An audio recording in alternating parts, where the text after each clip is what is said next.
Hitherto shalt thou come, but no further, and here shall thy proud waves be stayed.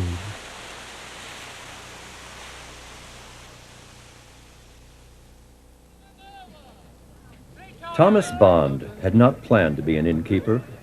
Born in Boston in 1799, he had been in the first half-century of his life a successful owner of a New York jewelry firm. In the years that he had his business, his avocation was gunning.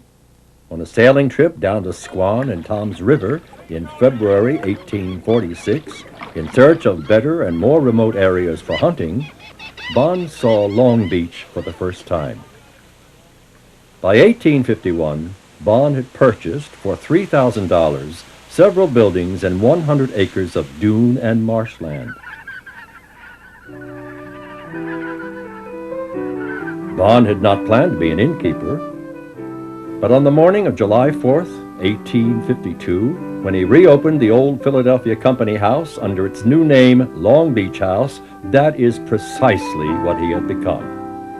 Some say that using the strength of his personality and generous spirit, he succeeded in creating an ideal atmosphere for repose and recreation.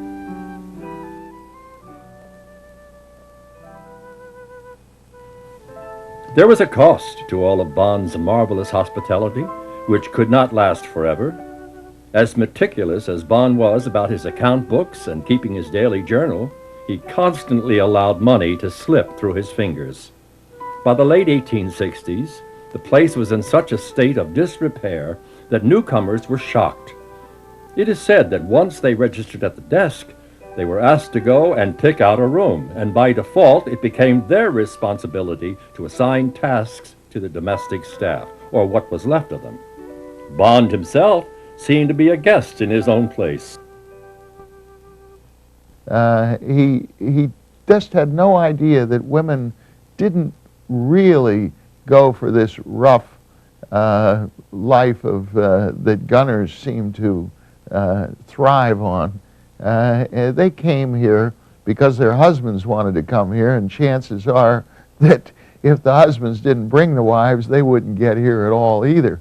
So Bond failed in that regard because they were looking for something a little more elegant. In the spring of 1874, the Parry House was opened in the new resort of Beach Haven.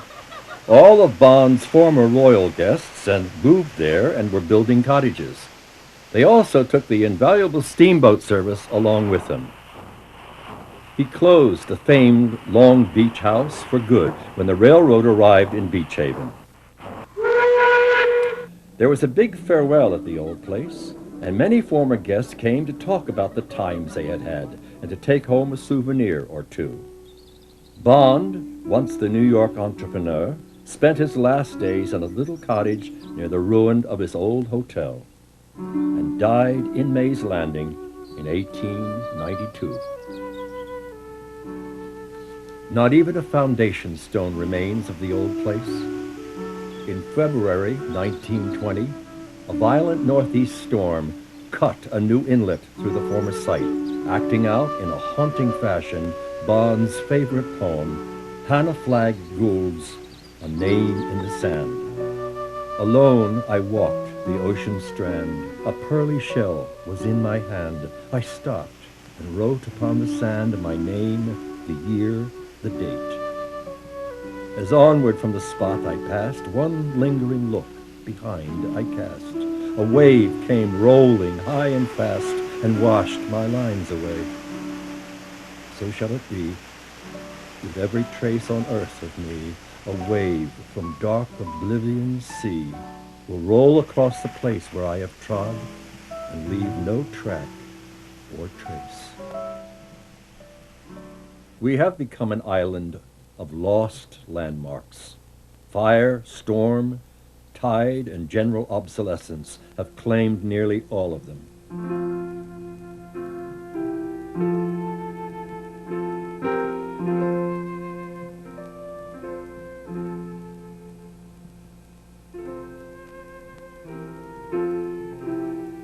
The big hotels, the boardwalk, the gunning clubs, the train, the old causeway, and even Tucker's Island itself have all vanished. All we have are photographs and the memories of those people who were here and who lived through those changing times.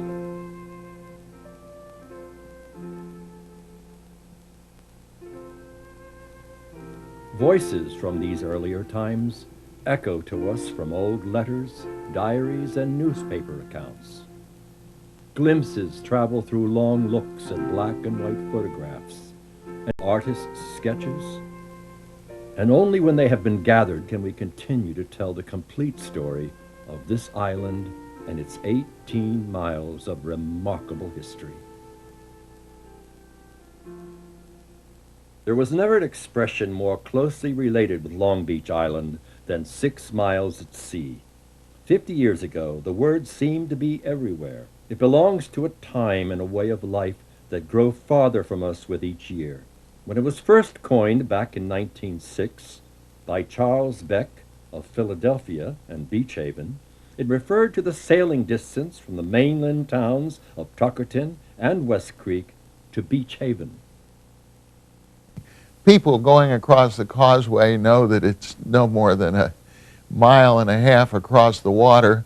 Then where did 6 miles at sea come from, they ask? Well, actually, it's a promotional phrase. It was coined by Charles Beck of Beach Haven in Philadelphia.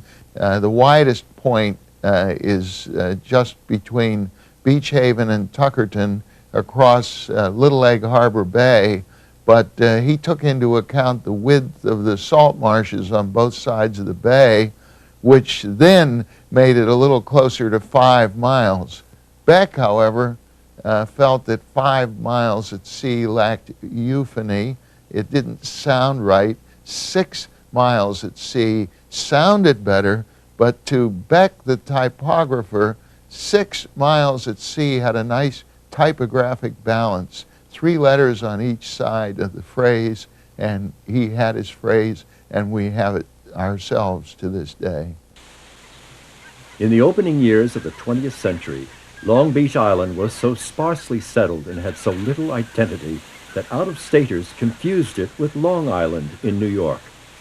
Most of the 5 miles between Beach Haven and Ship Bottom was called Beach Haven, so that realtors in Philadelphia could more easily sell empty lots. So the slogan, 6 miles at sea, came to be applied loosely to the rest of Long Beach Island.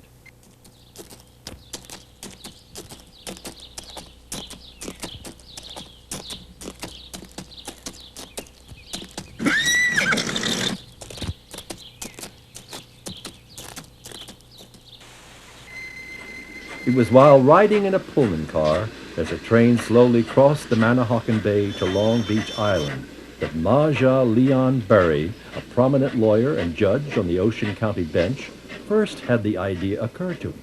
Berry was with his good friend Charles Beck of the Beck Engraving Company of Philadelphia and the Beck Farm. As the train slowly ambled onto the island, the two men discussed the idea of building an automobile causeway parallel to the railroad trestle. With no schedules and no waiting, it would be faster than the train. That was the beginning. The year was 1912. Long before there was a causeway to the island, and well before there was a railroad bridge out to the island, the only way across the state was by stagecoach. And we still have some old accounts of those trips through the pines. They actually went in a straight line from Haddonfield right on through the state, stopping several times so that it was nearly a full day's journey.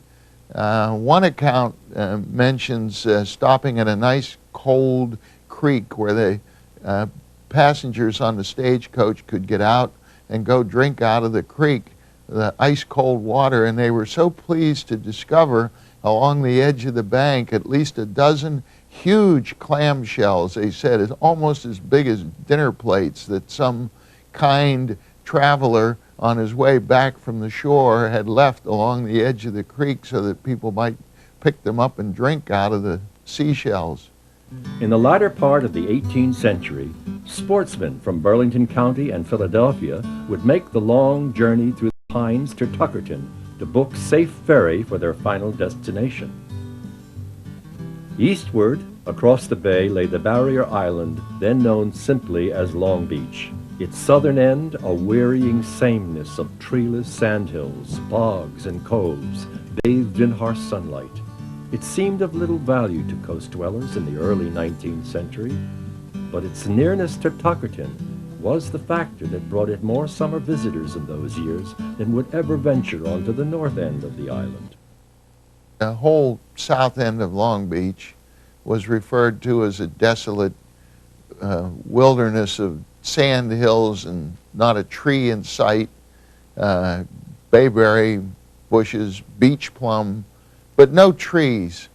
Unlike the northern end of the island, which actually did have trees, cedar trees. In fact, a beautiful grove of trees grew right on the edge of the Barnegat Inlet, near the lighthouse, just east of the lighthouse. And in the early days, that particular grove of trees was a favorite picnic spot and camping grounds for West Jersey farmers. If fewer Philadelphians ever made it to the north end of the island, the difference was made up by increasing numbers of New Yorkers who were seeing it for the first time and spreading the word. And if, for Philadelphians, the journey to Long Beach was an arduous trek through mosquito-filled pines, the voyage for New Yorkers was almost certainly more pleasant and definitely faster.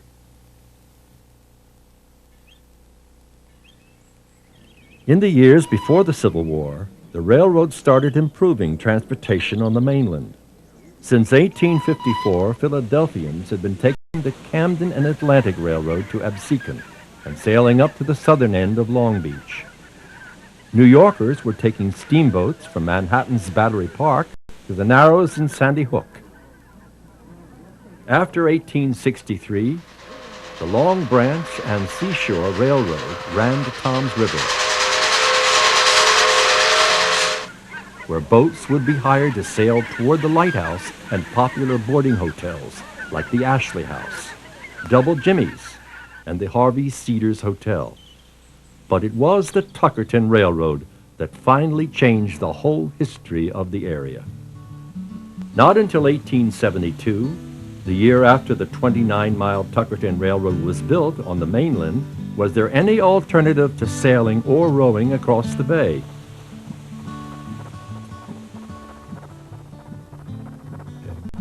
Steamboat service was introduced that year when the Barclay, a side-wheel paddle boat, was brought to Edge Cove on the meadows east of Tuckerton. 2 miles east of Tuckerton, Edge Cove demanded a spur track be built to serve the Barclay. For the first 2 years of service, their destination would be Bond's Long Beach House. And they were quite a sight with their shrieking whistles and clanking engines, and they towed scows behind them, bringing a lot of material across the bay because it was the only way they could bring lumber and cement and any other materials, including supplies for the big hotels for a dozen years. Once, of course, they'd built the railroad across the bay, then these steamboats were relegated to simple boat trips between here and Atlantic City, or once in a while a trip across the bay to Tuckerton. Visitors to the north end of Long Beach Island sailed across the bay from the Pennsylvania Railroad station at the Barnegat Pier on the south shore of Toms River. In the summer months, there was a paddle wheel steamer, the Hesse, to Barnegat City. It should be remembered that those steamboats only ran in the summertime. They were too expensive to operate without a considerable payload of passengers and also materials to bring across the bay. So they shut down in September at about the same time the hotels closed. So for the whole rest of the year, the island people were dependent upon sailboats once more to get their stuff. They had to go over to Tuckerton to pick up their mail. They had to, any supplies that came onto the island had to be brought over here by sailboat. And eventually, of course, that was one of the reasons why they finally put a train out here onto the island. A piece in the New Jersey Courier noted that the Manahawkin Meadows would be the best location for a railroad bridge across the bay. William Hewitt was an Englishman who more or less anticipated this difficulty of getting a train across that deep pond and creek at 12th Street. He owned all the land north of 12th Street for a distance of about 5 blocks, and he called it Waverly Beach. It's now called North Beach Haven.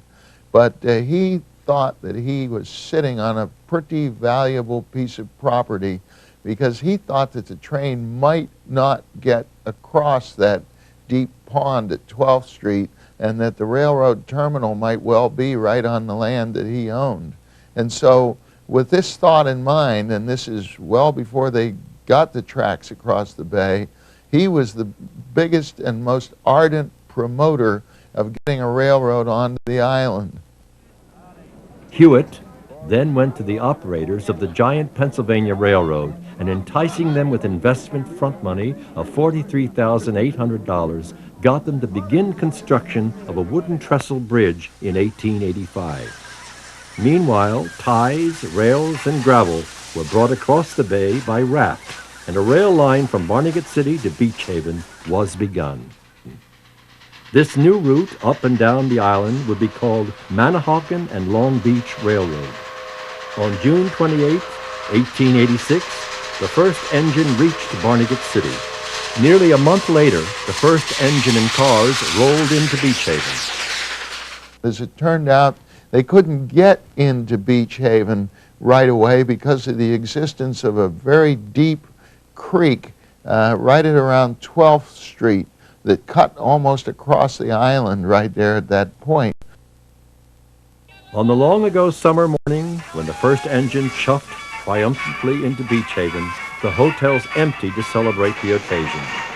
The scream of the engine's whistle, its clanging bell, and hissing clouds of steam answered by the cheering crowds ushered in a new era of swift, comfortable trips to the seashore. But there was another effect. The wild and beautifully desolate stretch of bogs, bushes, and sand dunes would never be the same. Besides bringing in more people, the railroad changed the island by bringing in gravel for landfill. Streets in Beach Haven were laid by pouring the gravel over beds of eelgrass and salt hay. In time, the roads became packed solid by the passage of heavy wagons. The bogs, ponds, and creeks were filled in.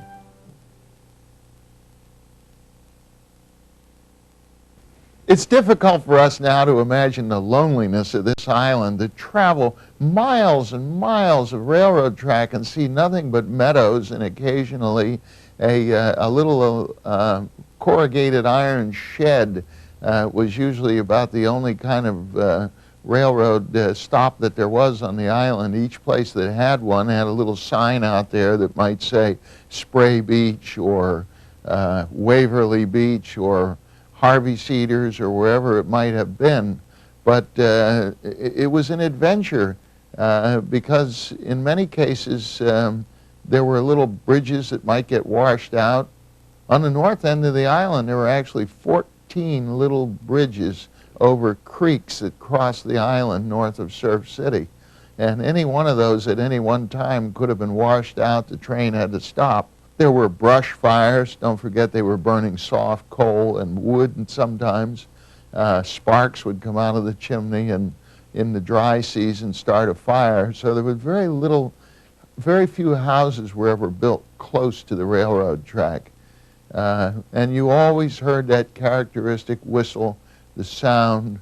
I've had people tell me that the one thing they remember as little kids was sitting down to lunch and watching the milk glass jiggle on the on the table while they were having lunch when the train went by. Cattle would occasionally roam onto the tracks and sometimes wouldn't move until the brakeman or conductor got out and shooed them off the tracks.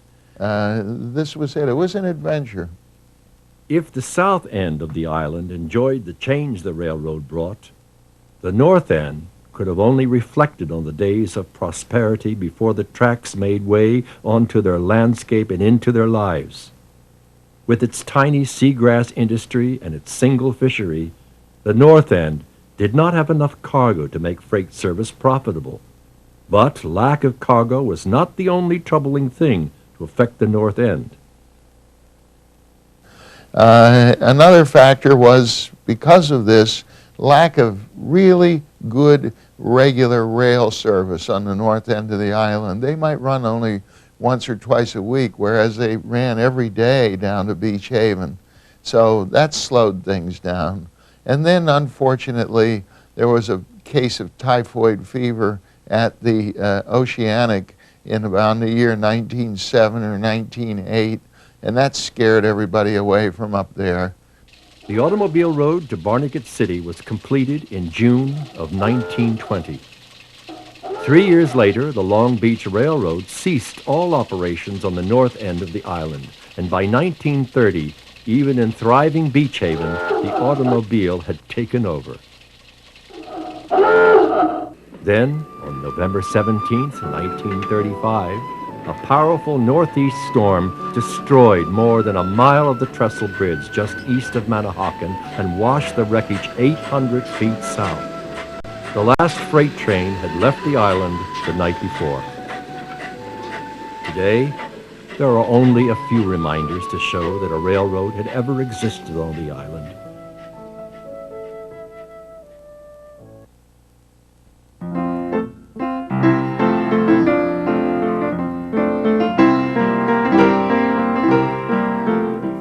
It was a pleasant Saturday morning on June 20th, 1914, when the 103 beribboned and decorated motor vehicles which had been congregating since dawn in Manahawkin began their stately procession across the new causeway for the first time. The bay was filled with small boats. Horns and klaxons blew, whistles tooted, and engines backfired. Every house on the parade route was hung with flags, flowers, and bunting. And the driver of each car was handed a slim blue book as a souvenir of the day. It was The Lure of Long Beach by George B. Somerville, the first written history of the island. The long line of cars proceeded south to Spray Beach and Beach Haven for the greatest celebration since the arrival of the railroad 28 years earlier.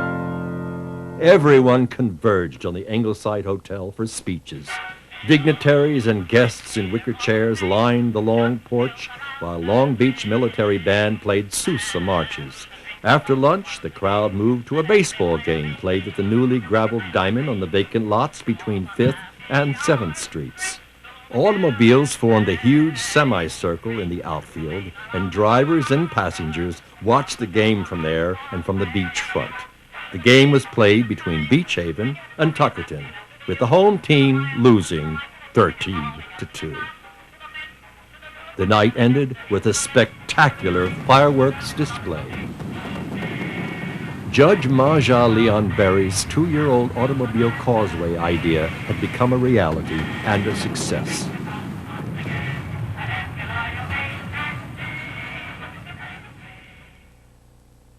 It ran over the Manahawkin Meadows and across 5,000 feet of open water to the first of the Bonnet Islands. It was built parallel to the decaying wooden railroad trestle, taking 18 months to construct. For the 2 decades after it opened, a motorist could look to the north and watch the train cross the bay. For the next 20 years, traffic backed up at the drawbridge and then clattered over the low wooden bridge. But in 1956, the old causeway was dwarfed by huge concrete supports of a new steel bridge being built 100 feet to the south. 3 years later, the old causeway, so familiar to all, was gone. The wooden bridges were removed, and all that remains of the old span are parts of the roadway on Cedar Bonnet Island and on the mainland. The south point of beach of the Barnegat Inlet, where the lighthouse would eventually be built, had superb physical advantages. It was several feet higher above sea level than the rest of the island and covered with shady oak and cedar. Behind a beautiful 30-acre crescent of wooded land along the edge of the sea lay a broad, shallow bay teeming with fish and wildfowl of every description. It was a sportsman's paradise. The toll of shipwrecks was mounting year after year. In 1823, after building a lighthouse at Cape May and Navesink, the first lighthouse in Barnegat was built. It stood only 40 feet high with a white fixed light. Its range was less than 10 miles in clear weather, and since it did not flash or blink, it was often mistaken by ships at sea for the light of another ship closer to shore. The Barnegat Lighthouse did little to prevent shipwrecks, which continued in spite of the light. What was needed was a new lighthouse. It would be 4 times the size of the old one. The top of the lantern was 175 feet above high water, with a range of 20 miles. It was lit for the first time in January 1860, and it served mariners for the next 60 years.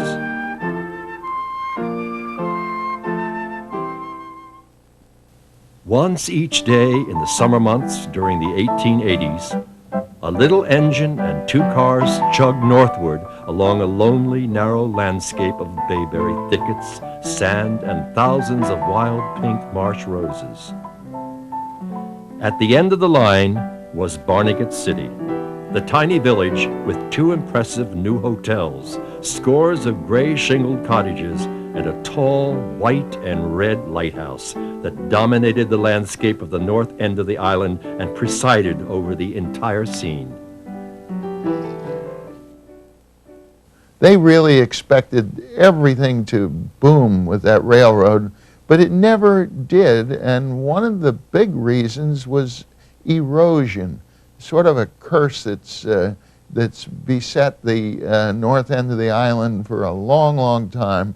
It began back then, and this was had a terrible negative effect on the development of Barnegat City. But the island on the north end kind of settled into a nice peace and quiet that everybody up there loved and wanted to really guard very seriously. They liked it. Didn't matter.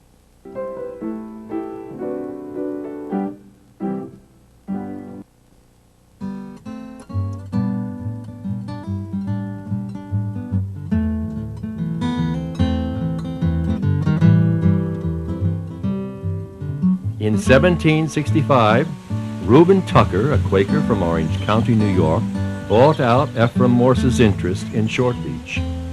Tucker enlarged the Morse house into a tavern and a place of entertainment, and soon Tucker's Island became a favorite place to wait out an Atlantic storm.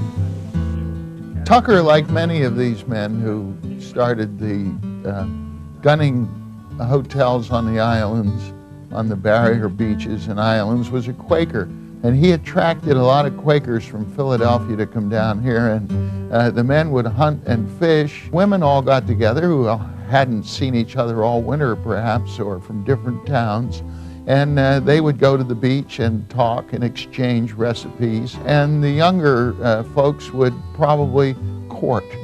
And these were great, wonderful times, and they all went to Tucker's Island for these activities every summer.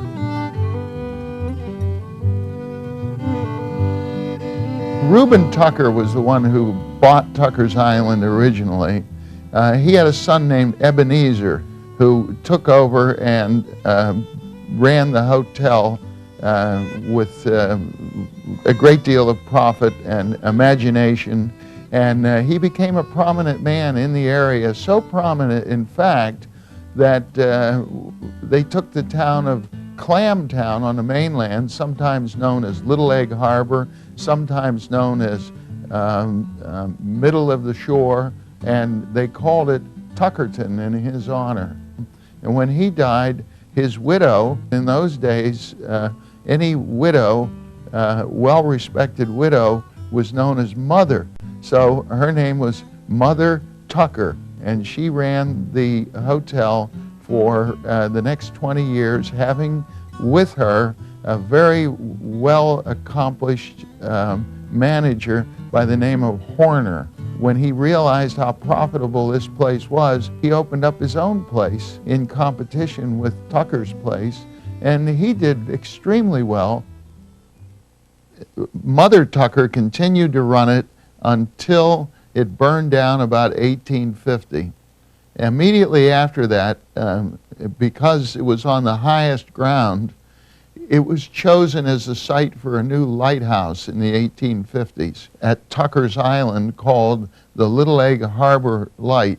The records show that that light did not burn or shine during the Civil War. After the Civil War, the new manager of the lighthouse keeper, was Eber Ryder, and it was the Ryder family that was to operate this light until 1927.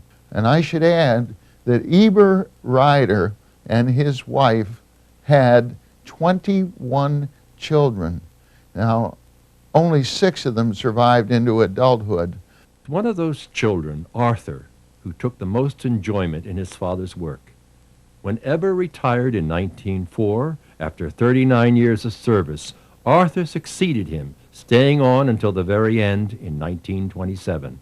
Together, father and son ran the light for 63 years, a remarkable record in the history of United States lighthouse service.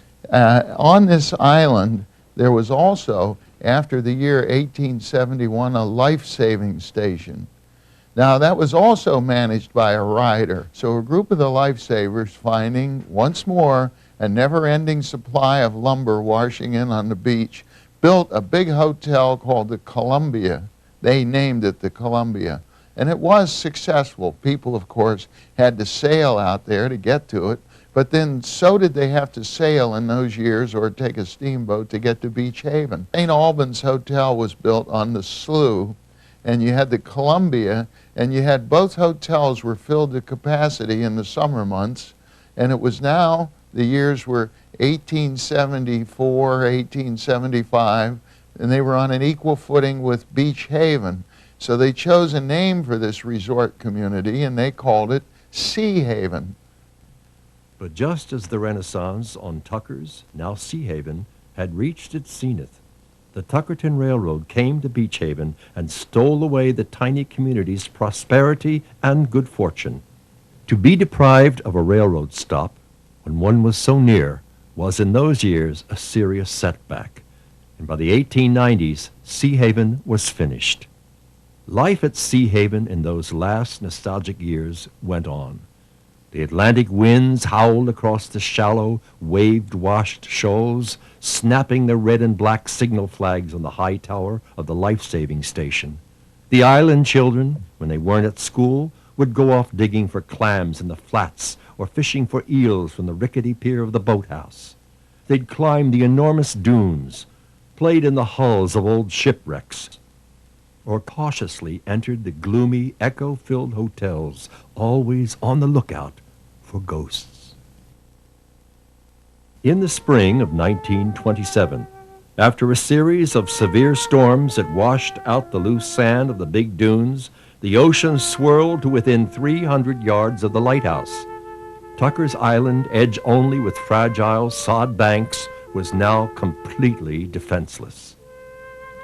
On October 12, 1927, the historic house with its light tower that warned mariners and made for safe passage for their ships for over 60 years, the light tower of Eber and Arthur Ryder, fell into the sea and slipped away into the memories of Sea Haven. Sea Haven was gone, and the portion known as St. Albans was the last part of Tucker's Island still hanging on, but officially it had ceased to exist. In the late 40s, along the edge of the deep New Beach Haven Inlet, flocks of seabirds stood at low tide on a long sandbar, all that was left of what once had been a 5-mile island with trees and ponds, a lighthouse, a Coast Guard station, a school, 2 hotels, and a proud community. It had been New Jersey's first seashore resort.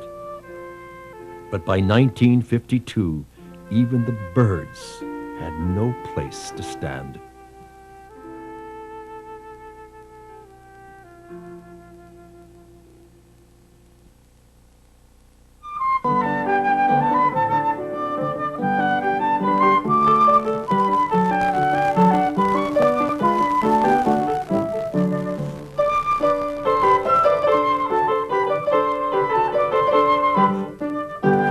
The typical mid-19th century seashore resort on Long Beach Island consisted of little more than a solitary porch-encircled boarding house designed almost exclusively for the convenience of sportsmen.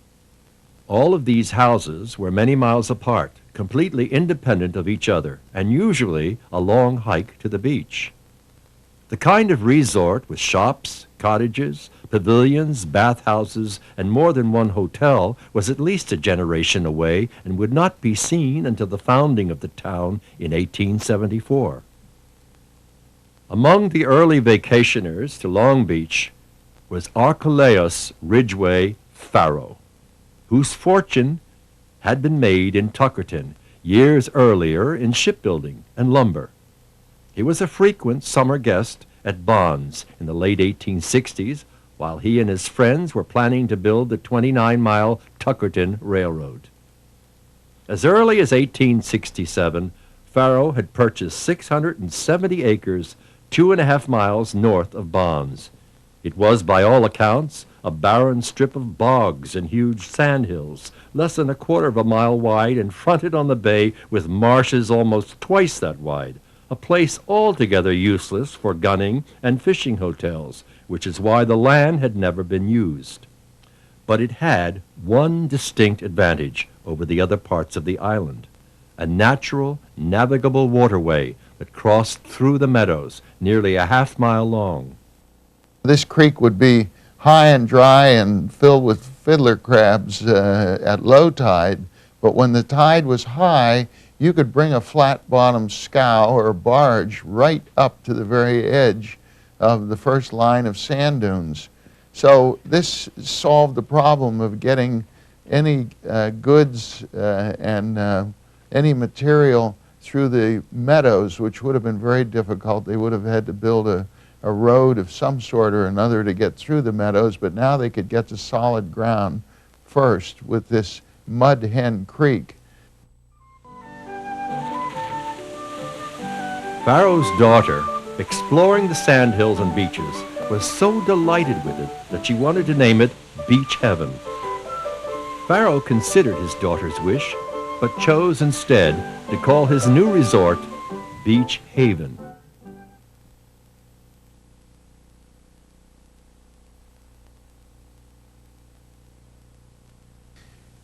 There are accounts, very, very interesting accounts from the 1820s of the early years at places like the Philadelphia Company House.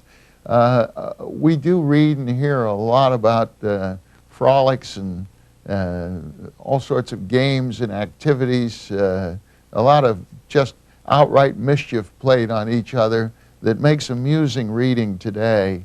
One of the things we always hear about is the boats arriving with new guests to the hotel, whereas old-timers, that is guests who were already out there on the beach for maybe 2 weeks or so, suddenly felt like they really knew the place, and they'd go down to the dock always just to see who was there. Don't forget, if they were Philadelphians, Philadelphia was a pretty small town back then, and everybody knew everybody else, so it was fun to go down to the dock and see who might be coming in that you knew. Well, they'd all yell at each other, and everybody had to bring somebody up to the bar and get acquainted, or they'd yell, "Did you bring any sand?" People would look at them and stare. "What do you mean?" "Sand! We got everything over here but sand," you know, and things like this. These things were funny, and I guess you had to be there.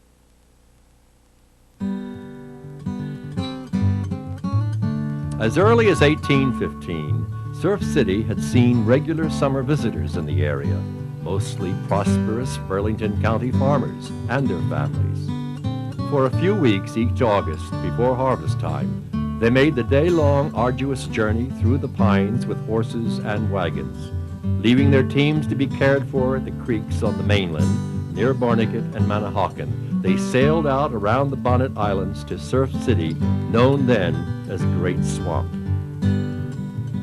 They set up tents in the dunes and fished, hunted, dug clams and oysters, and picked berries, much as the Indians had done in the centuries before them. So these farmers saw this place being built and thought, why can't we do the same thing up here? And so at the very same time they began to work, and most of these men were pretty skilled at building barns and building houses. They had the tools, they had the equipment, they got the lumber, and they built a big new place which they decided to name the Mansion of Health on the south shore or the south edge of Great Swamp. Well, as we've mentioned before, that was the year that the hurricane came through, right after they built it, and fortunately the hotel was spared.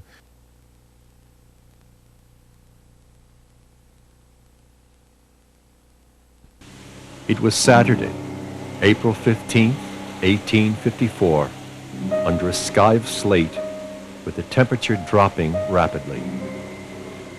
The wind began to blow with roaring gusts that shook the frame houses in the sand hills around the mansion.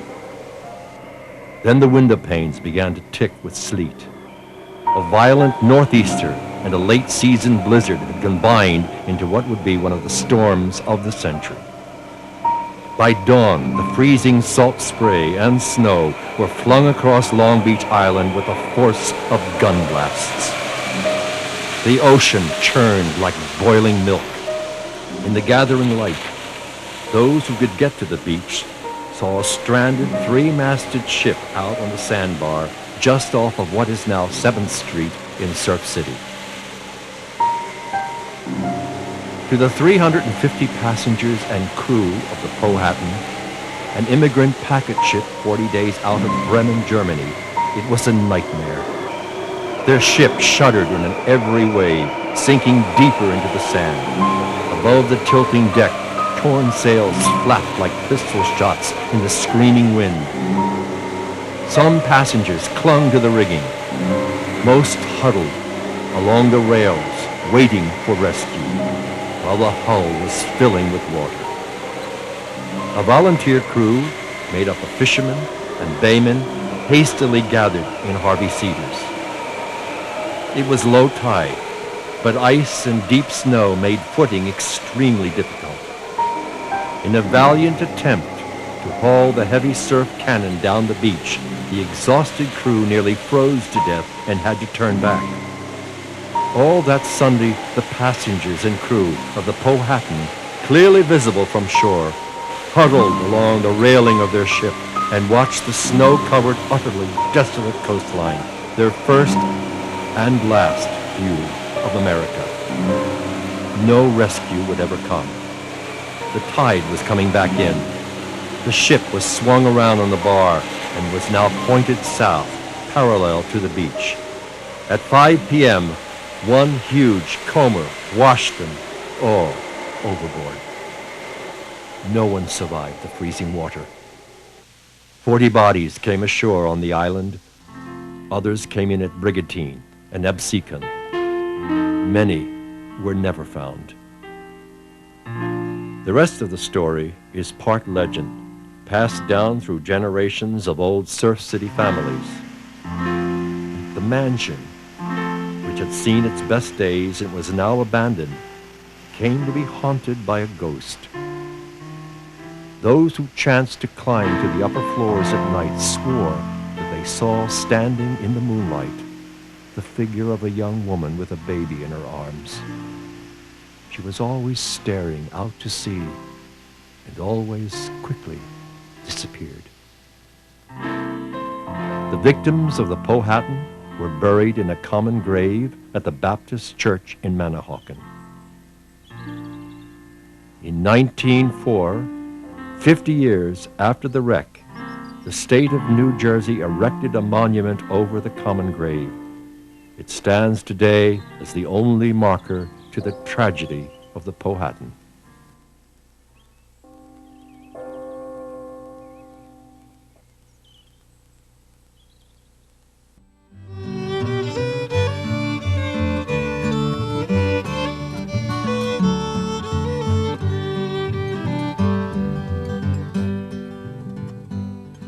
They were generally known as beachers. That was the name given to them, referring to people that lived out here on the island but seemed to have no other means of support other than living off shipwrecks, what they could find from wrecks and so forth. For all the bad reputation that these beachers got, they really, in the years before there was a life-saving service, really did what they could to try to save people.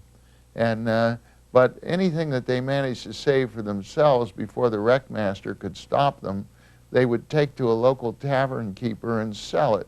There are old journals and accounts written of people coming into an old ramshackle tavern out on a barrier beach and finding beautiful French wines and champagnes and all sorts of expensive items, European whiskeys and liqueurs that could never have come from any other source than the sea.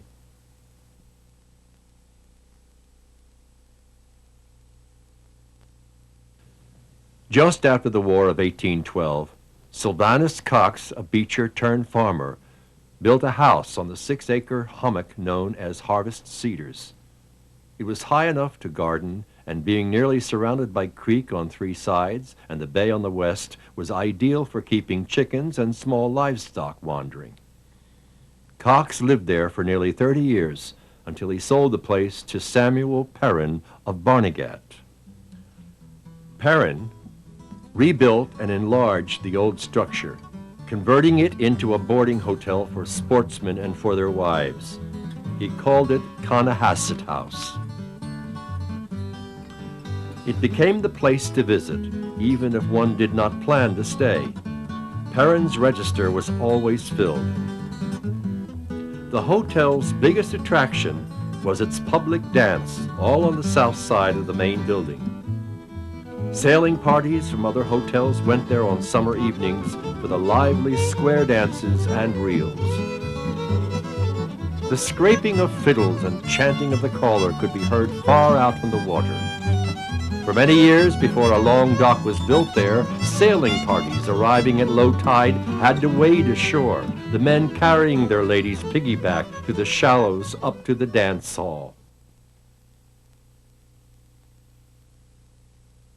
The men who built the Tuckerton Railroad, Bond's old guests for so many years, formed a company called the Tuckerton and Long Beach Land Development and Improvement Association and bought up 1,000 acres that would eventually become the resort of Beach Haven. Among this group of men was one Charles Parry, who was a partner in the Baldwin Locomotive Works in Philadelphia. His first effort was to build a big hotel on Center Street, which he named it after himself, the Parry House. And this was the jewel of the new resort. The men behind the association knew and loved the island and had every reason to believe their enterprise would succeed. They had the money and the power to back it. Among them, Archelaus Farrow, who owned the Tuckerton Railroad, the steamboat line, and most of the land that would one day be Beach Haven. Another of the big shareholders was Charles Thomas Parry of the Philadelphia firm of Parry, Berman, and Williams, later to be known as the Baldwin Locomotive Works. Parry wanted a hotel that would be without rival anywhere on the island, and as he was its principal investor, all agreed it should be called the Parry House. It was ready for occupancy by June 25th. Its first guests, a group of Haverford College students celebrating their graduation.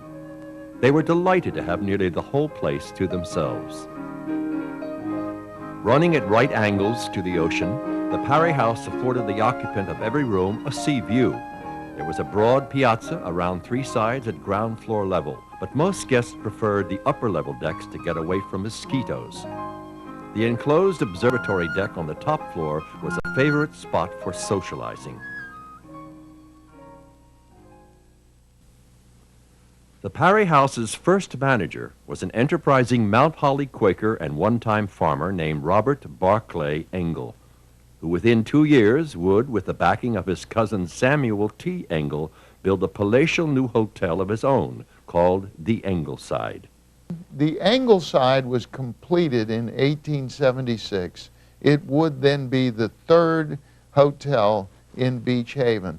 The Parry House was first, but built at the same time at the Parry House, as the Parry House was another one only a block away, right down on what is now Bay Boulevard.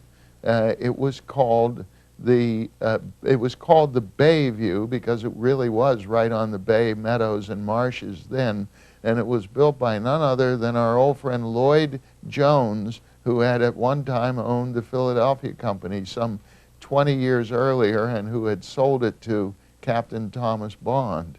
Now you had 3 hotels in Beach Haven. In fact, they were described by a reporter from Harper's Magazine as three overgrown caravanseries on a flat, verdureless shore under an intolerably glaring sky. In storms, the hotels are bleak and unsheltered, and in calms, filled with mosquitoes.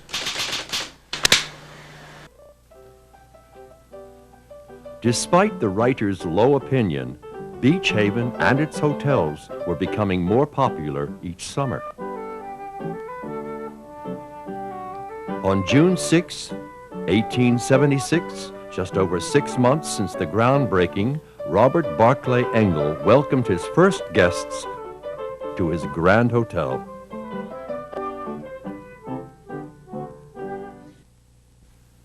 The Engleside represented the ultimate in seashore hotel construction. It was like its predecessor, built at right angles, providing every room with a view. It had a glassed-in rooftop observation room, multi-level balconies at the ocean ends, and broad piazzas around the lower level. The famous Engleside Tower, 5 stories tall, with an ornamental belfry atop its great conical roof, was added within a few years. The tower never contained anything but 4 levels of breezy porches full of wicker rockers. On clear summer days in the 1890s, it was not uncommon to see 100 to 150 fore and aft rig sailing craft off Long Beach Island and a continual parade of small coasters. Engle was famous for courting families at his place. Before the railroad came to the island, the hotel maintained a baby dairy with 3 Guernsey cows to provide fresh milk for the children. The Engleside Gardens was just to the south of the hotel, taking up the whole block between Amber and Coral Streets, from Beach Haven to the edge of the Bay Meadows. Because of all the children, there was a special dining room for the infants and toddlers, who by the time they were 5 or 6 and had good manners, would graduate to the main dining room, where they would eat with their parents. With the burning of the Parry House, the Engleside took up the slack until Parry's new place, New Hotel Baldwin, was completed in 1883. At the age of 67, having served as a state senator for 5 years and a powerful and entertaining influence in Beach Haven for 27 years, Robert Barclay Engle died. He left the hotel to his son, Robert F. Like his father before him, Robert F. was a great believer in health and exercise, emphasizing outdoor sports, physical activity, and above all, fun. Guests of all ages took part in all sorts of events held on the beach. 4 or 5 times a summer on Sunday afternoons in the street in front of the Engleside, there were games of ladies' softball. The men could participate, but only if they dressed in long skirts as a handicap.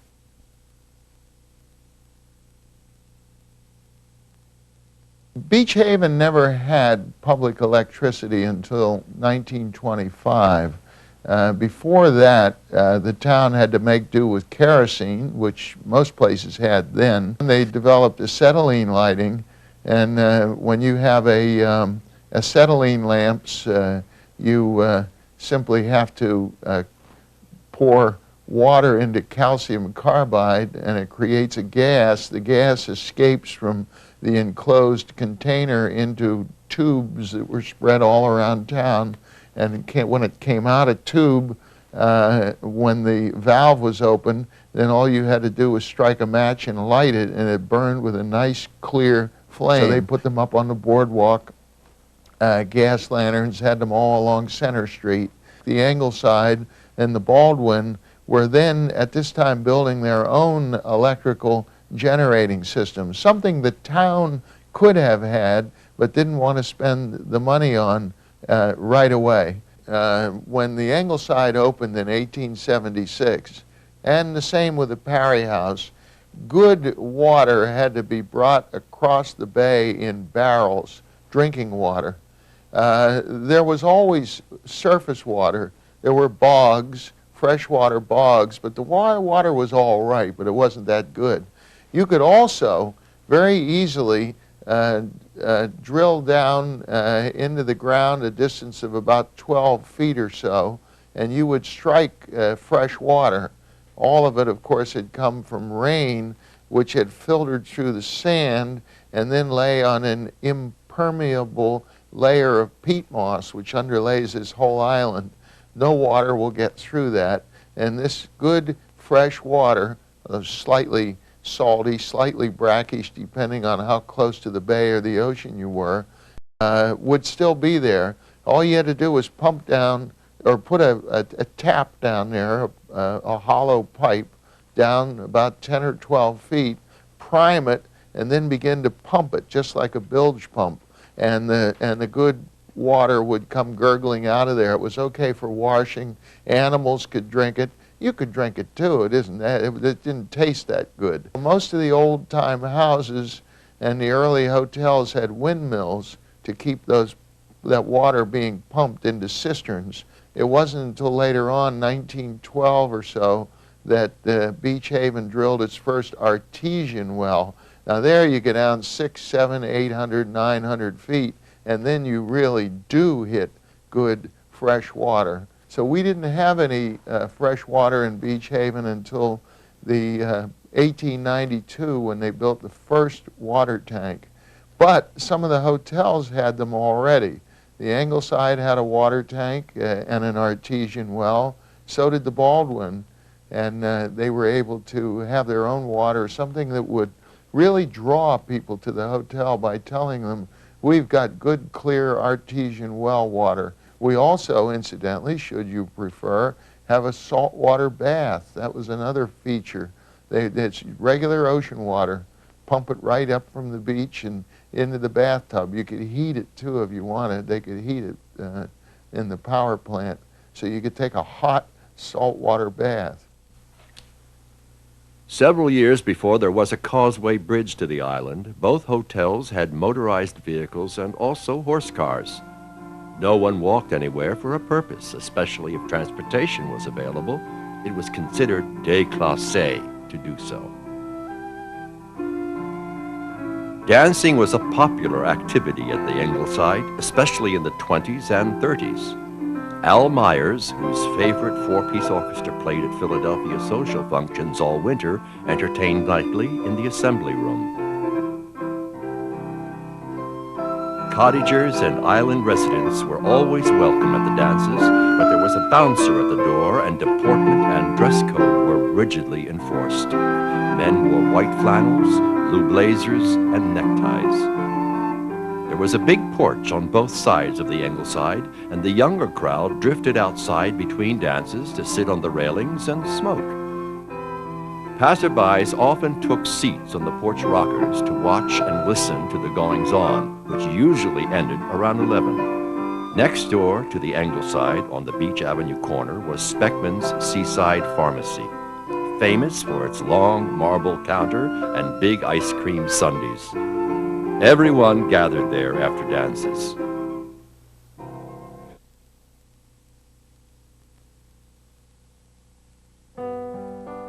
Nearly all of the waitresses at the Engleside came from Boston, where Engel advertised for help.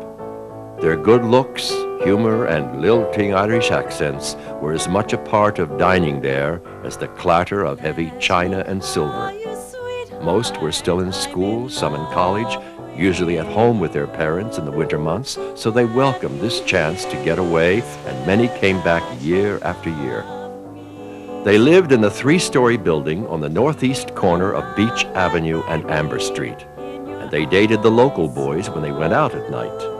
One of the things that long ago beachgoers remember are the bathing habits of the Ingleside's Irish chambermaids, who were a little older than the waitresses. There was not one of them who could swim, and their skirted bathing suits were at least a generation out of style. They would wade out into the water in a big chain, holding hands. Then they would bounce up and down in the waves and laugh and scream so loudly when they all fell down that they attracted the attention of everyone on the beach. Their fun was infectious, and anyone who watched came away smiling and happy.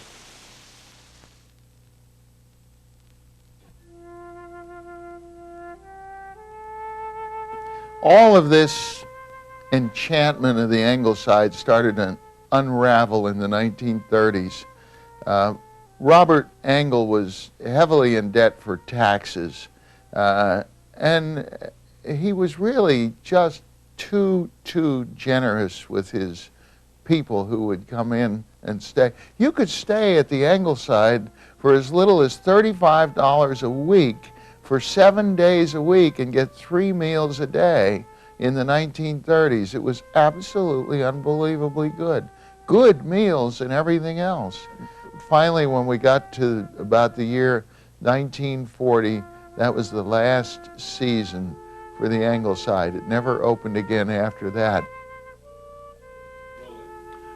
In August of 1943, a wrecking company was called in to tear down the 67-year-old Grand Hotel. Every stick of lumber was salvaged for the war effort. First to go was the big round tower that once watched sunrise after sunrise and suited the summer rockers who spent repose within its belly. The prime architectural symbol of Beach Haven's golden age was gone forever.